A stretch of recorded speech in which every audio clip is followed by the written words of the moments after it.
Welcome to Dripping Auto Pros. When we get asked why we do what we do, I get to share a story from the summer of 1969 in Richmond, Virginia. I was 15 years old and working as an attendant at the car wash.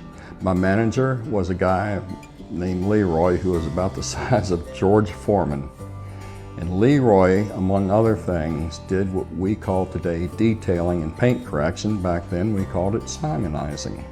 And I'll never forget the day when the owner of the car wash bought a brand new Lincoln Continental. It was black, and LeRoy went to work on that, and I watched him.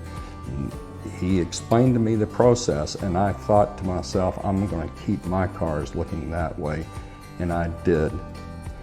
In 2020, I had the opportunity to retire from the corporate world, and I opened Dripping Auto Pros.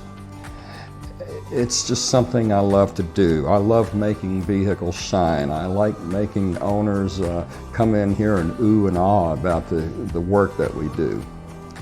At Dripping Auto Pros, we understand that your vehicle is not just something you've got to go from point A to point B. It's something that you take a lot of pride in.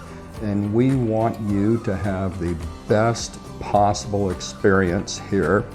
When you bring your vehicle to us, whether it's paint correction, ceramic coating, waxing, paint protection film, window tint, whatever, we want to treat you like you're one of us, and we go the extra mile to make sure the job is done right. So thank you for your time today. I'm Ken Chance, and you've got an invitation to check us out at drippingautopros.com. Thanks for watching.